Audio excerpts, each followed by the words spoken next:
Hello everyone, welcome back to the channel and welcome back to the series Books I Love. I have a wonderful book to share with you today, but it has a twist and quite a backstory. For the first time, I reached out to the author and asked for a written interview, and I'm not going to read all of it because it's long, but I will post it on the film and I will post it on my website when I link it to Shifter Media. It is a really fantastic interview that is worth your time understanding what it takes to do a project like this and what it takes to do a book like this. And by the way, this may not look like any other Blurb book that you've seen with a linen cover, deboss, foil stamping, checkerboard head and foot bands, printed end sheets, etc. I'm going to show you a bunch of this later, but this is a Blurb book. But this is one of two versions of this book that exists, but I want to tell you a backstory, and we're going to cover everything from who is the person who did this project, the training, the book, why she chose dogs as subject matter, the time required, the audience, the fundraiser, the versions of the book, the sales, and the learning process. So we have a ton to cover, but I want to tell you a quick backstory before we jump into the interview. One of the events that I attend as a Blurb employee is called SPE, Society of Photographic Education. And I've been covering this event now for many years, up until COVID, basically. And when I started at Blurb and I started going to SPE, I really didn't know anything about the event. I had studied photojournalism in college, which is a very, very narrow field. I did not study art photography. When I got out of photography school, I went into what I would call the commercial side of photography. That went from journalism, editorial, commercial assignments, advertising assignments. I shot a little fashion. I did all of this stuff, but that's considered the commercial side. Almost all the photographers I knew in the commercial side wanted more than anything else to get book deals. They wanted book deals, they wanted museum shows, gallery shows, public art installations, etc. That is incredibly difficult to get. So I go into SPE, which is the academic side of photography, and I went in completely unknowing as to what I was going to encounter, and I quickly realized, number one, the quality of work coming out of the academic side of photography, and two, these folks were getting all the book deals and all the museum shows and the gallery shows and the public art installations. I was blown away. Society of Photographic Education quickly became one of my favorite events to attend. So if you go back a couple of years, I'm attending this event with another Blurb employee, a guy named Kent Hall. And Kent, if you don't know him, his Twitter handle is WindsorNot. And Kent is a photographer, a writer. Everything he does is incredible, and he's very low-key about what he's doing, but Kent and I love to go to SPE because the work that we would encounter was so good. So one day we're at the Blurb booth at SPE, and up walks Shannon Johnstone, who's the woman behind Landfill Dogs. And Kent and I immediately liked Shannon. She could speak about her work. She was personable, friendly, knowledgeable, talented, etc., the whole package. So we sort of all became friends through the industry, and she introduced us to her project, Landfill Dogs. Now, Kent is involved in a little bit later date here with the Fundraiser, which I'll get to in a minute, and that's a incredible story on its own. But let me tell you a little bit about her, and let's walk through this progression of how this book came to be and how complicated something like this can be, but how intelligent she was in putting this together as a package. So the first thing is, let me just tell you a little bit about her. My question to her was, first off, tell us a little about yourself. She said, I'm an artist and photography professor at a small all-women's college in Raleigh, North Carolina called Meredith College. I grew up in Milwaukee, Wisconsin, went to art school in Chicago and grad school in Rochester at RIT. RIT, by the way, is a hardcore photo school. RIT is no joke, real deal photo school. After many frostbitten toes, I promised myself I would move somewhere more mild. I became interested in photography when I got my first camera from a Happy Meal at 13. That's hilarious. I carried that camera around with me everywhere I went and photographed everything. Friends, family, bus rides downtown, street corners. I was afraid I was going to forget who I was, and saw this little camera as a way to preserve my history. I didn't want to be forgotten. Of course, I didn't think of it in those words at the time, but that was what I was doing. I love origin stories in photography, how the camera suddenly becomes a fixture in our lives. So that's an interesting little piece of history there. Question number two was, being a photographer who works in narrative form, how does the book play in the overall structure of a project? Is a book a goal from the beginning, and is that true with all your projects? This is a nice little response here. She said, I love structure. I crave structure. Orson Welles has a great quote about this. He says, the enemy of art is the absence of limitations. This means that creativity is born when you have boundaries and rules to break. The book format provides this structure naturally. With Landfill Dogs, I didn't think of it as a book. I initially imagined it as a series of about 20 large-scale photographs.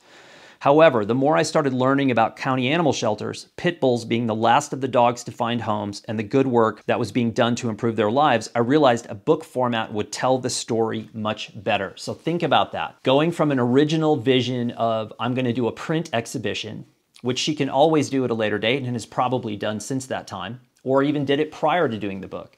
But then saying, you know what, I need to adapt this, and I think the book works as a better encapsulation of this narrative process. So very intelligent. But let me back up a second and give you a little history from what she says about what this project is actually about. The goal of Landfill Dogs, and this is kind of heart-wrenching before I read any further, and this is part of why this is such a powerful story.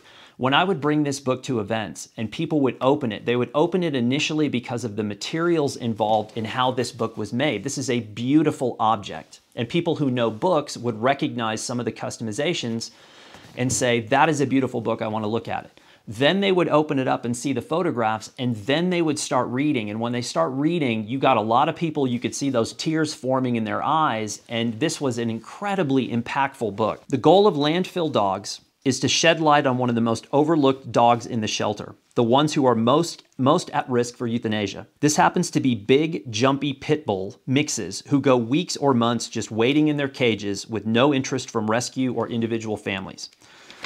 Sometimes these dogs would literally go crazy from boredom. Other times they would sink into a depression or start to lose their fur or become susceptible to the many diseases floating in the air at the animal shelter. Many are anxious, scared, and alone. My heart goes out to these dogs who have no choice but to just sit and wait, not knowing what they're waiting for. I wanted to do something to help them and get the public involved without making them feel guilty or sorry for the dogs. Okay, continuing this. I started Landfill Dogs in 2012 by asking my county shelter if each week I could take a dog who'd been there the longest to Landfill Park. Now here's where it gets interesting. Landfill Park is a former landfill that has been converted into a public park. It was active for 14 years, and it is now the second highest point in the county. You can see for miles from the top, and it's beautiful. But the backdrop of Landfill Park is used for two other reasons. First, the dogs will end up in the landfill if they don't find a home. They will be euthanized and their bodies will be buried deep in the landfill among our trash. Below the surface at landfill, there are more than 25,000 dogs buried. I think of this park as a burial ground. These photographs offer the last opportunity for these dogs to find homes. I'm like choking up just reading that, and I rarely choke up. Ask my wife. She's like, you are the man of steel. Some would say compassionless, but no, this like, I have a hard time even looking at some of the pics in here, knowing the backstory I just told you. Number 3, how did Landfill Dogs go from concept to project, and how long was the process from start to finish? She says, Landfill Dogs went on for 6 years, 2012 to 2018. It wasn't supposed to last more than 1 year, 18 months at the longest, but after the second year, so many dogs were still benefiting from it that I didn't want to stop. It went on until about mid-2018 with almost 200 dogs participating. That's pretty incredible. Number 4 is I asked her, my question was, when I think about intelligent subject-driven photography projects, remember, subject-driven photography. This is not Shannon saying to you, look how amazing I am as a photographer. That you can pick up from the images themselves. What she is saying is, I'm using my photography to put this story in front of you.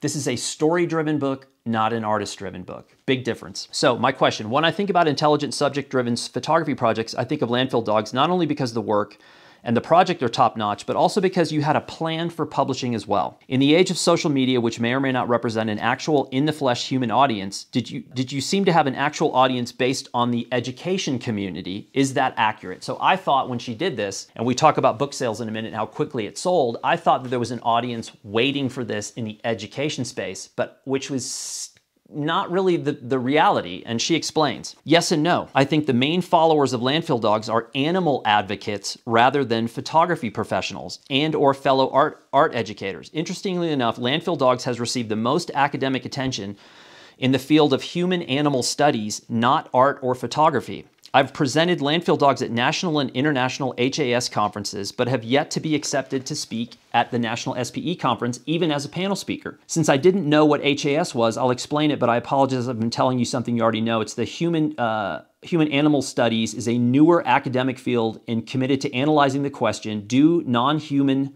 animals deserve our moral consideration? So again, she thought her audience would be in one direction, and it actually turned out to be in another. And that is very, very critical to understanding when you do a book, especially if you do a book with a traditional publisher. Often one of the first questions they ask you is, who is the audience? When I was first asked that question about a project I did in Sicily, I didn't know. And I was told by an American publisher that the audience were Sicilians.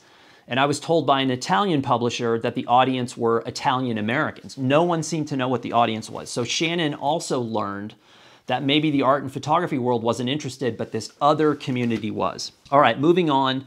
I want to talk a little bit. The next question was about the fundraiser. So Kent, who I mentioned earlier, my colleague at Blurb who met Shannon, decided that this project really had an impact on him. And he wanted to do something in addition, and he did this completely on his own. Even though he's working for Blurb at the time, this was Kent being Kent. And so I said, thanks to Ken Hall, my colleague at Blurb, there was also a fundraiser involved. Can you tell us more? And does publishing often require getting creative when it comes to funding? She says, this is Shannon's words, Kent is one of the reasons why I love Blurb. He's kind, committed, empathetic, and genuine. He was truly interested in making sure my project was everything I wanted it to be. I remember he wrote me one morning and said he was just thinking about the dogs in my book because he saw a pit bull on the train on the way into work that morning. That really touched me. The fundraiser was entirely his idea. I love that it asked the community to share the rescue dog stories, and with it, Blurb offered a $10 donation for each story.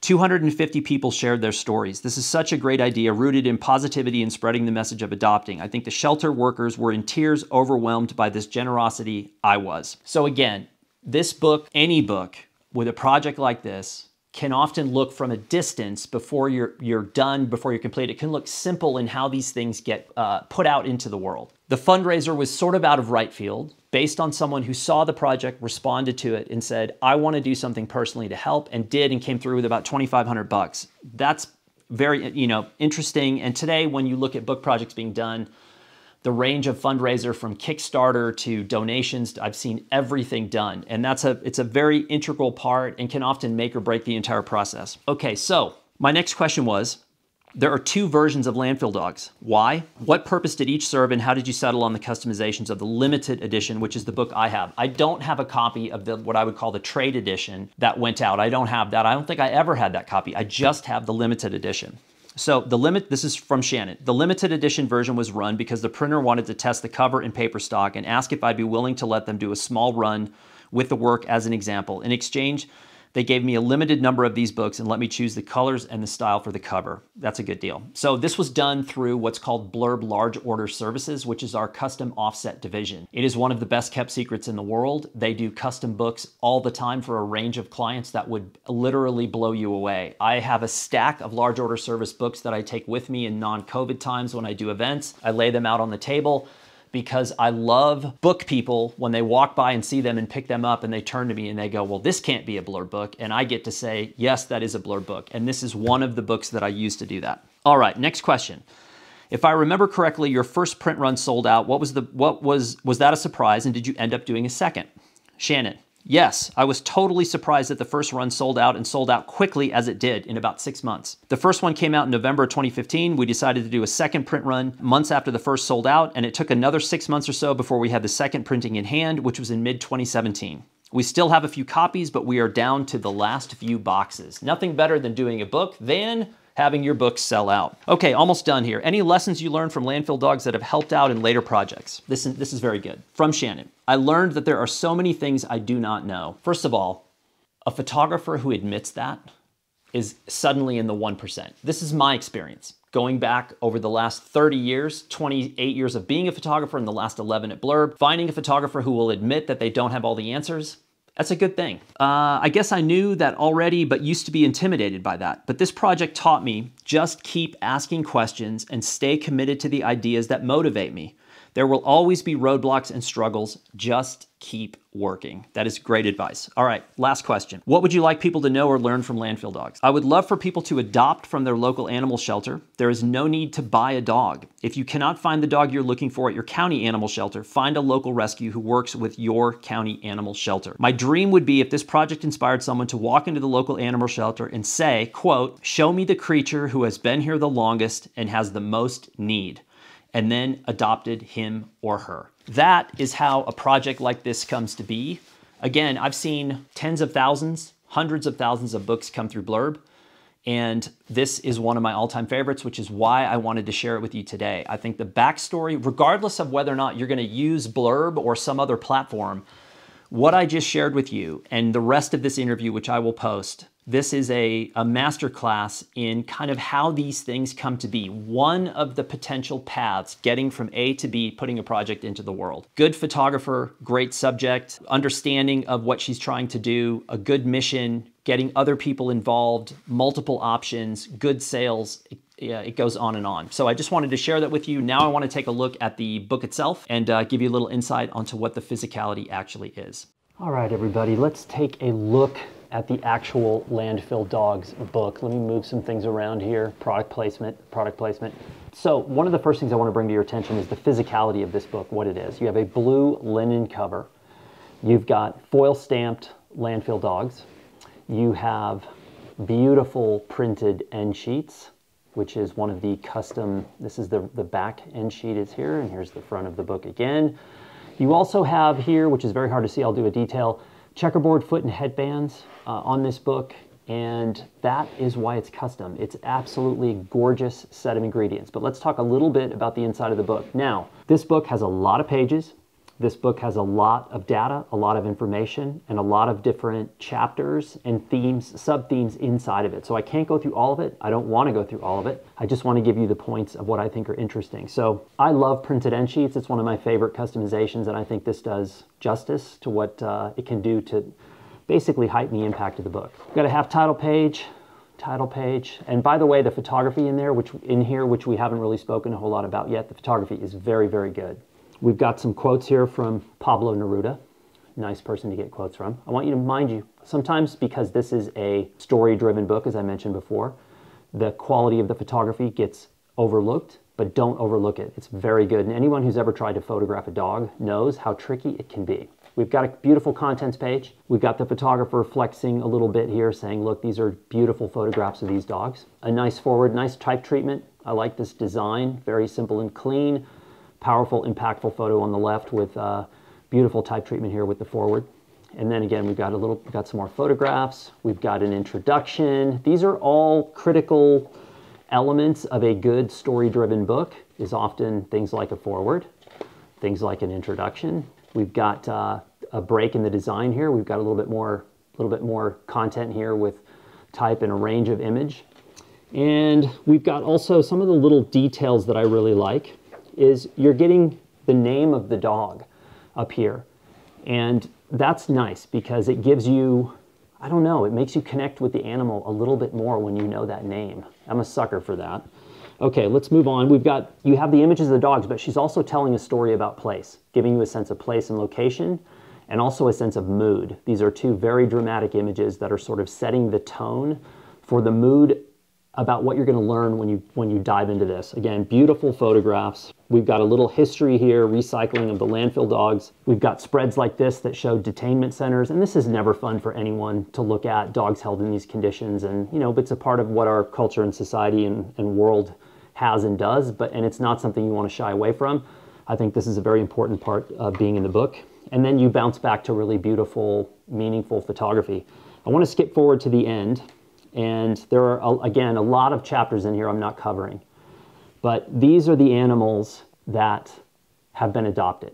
And I absolutely love this section because you learn the name of the dog, the name of the people, the location, and a little story, how they acquired the dog. And it's pretty heartwarming, heart-wrenching.